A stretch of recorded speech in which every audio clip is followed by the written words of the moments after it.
আমার জীবনে আমি টাকার যে জায়গাটা লেখা থাকে এই জায়গাটাতে কখনো তাকাই নাই এখন পর্যন্ত। আমি তাকাইছি যিনি দিচ্ছেন তিনি কি পরিমাণ ভালোবাসা এটার মধ্যে অ্যাটাচ করছেন। আমার মনে হয়েছে আপনারা অনেক ভালোবেসে আমাকে এটা দিয়েছেন। আর আমার টিম আজকে জিতে গেছে। আমার যে বয়স, আমার বয়সে আর জেতার কিছু নাই। এখন বাকি জীবনটা আমার দেখতে হবে যে আমি আমার জীবনে কতজনকে আমি জিতাইতে পারছি, কতটা দলকে জিতাইতে পারছি। আমার মনে হয়েছে যে আজকে আমার দলে যারা যারা খেলছেন তারা আসলেই সম্ভাবনাময়ী। আমি আপনারা ভাইবেন না যে শুধু ফুটবল খেলতে আসছি, আমি আসছি আরেকটা দুইটা কারণ। একটা হচ্ছে যে যারা ফুটবলের আয়োজন করছেন তারা যেন আরো বেশি অনুপ্রাণিত হন, কারণ আমরা আপনাদের সবাইকে যদি হেল্প না করি তা আপনারা একা একা এই যুদ্ধ কতটুকু করবেন। আর আরেকটা কারণে আসছি, আমি ফুটবল খেলতে খেলতে যদি এমপি হয়ে যেতে, আজকে যারা আমার সাথে খেলছেন 9 জন, আমার একটা বিশ্বাস এখানে 2-3 জন অন্তত আমি সংসদে কলিগ হিসাবে পাবো।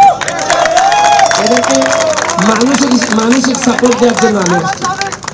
আমিও আগে বিশ্বাস করতাম না, আমি মনে করতাম এমপি হওয়া মনে অনেক কঠিন, খুব হিসাব নিকাশ, খুব কঠিন, আকাশে পাওয়া যায় এরকম।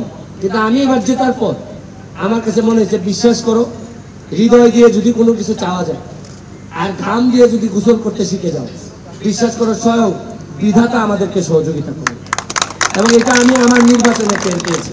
আমি আপনাদেরকে আবারও উইংস কমিউনিকেশন, যারা আপনাদের জেসিবি না নিউজ যারাই এখানে ইনভলভ, তাদের প্রতি অনেক বেশি কৃতজ্ঞতা।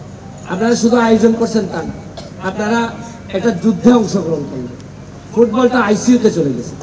আমি ভাবছিলাম যে আপনারা ক্রিকেট নিয়েই পড়ে থাকবেন, আরে তেল মাথায় তো তেল সবাই দিতে চায়, কিন্তু এরকম গরিব মানুষের বা আইসিইউতে থাকা ফুটবলটাকে জায়গায় তুলতে চায় কয়জন?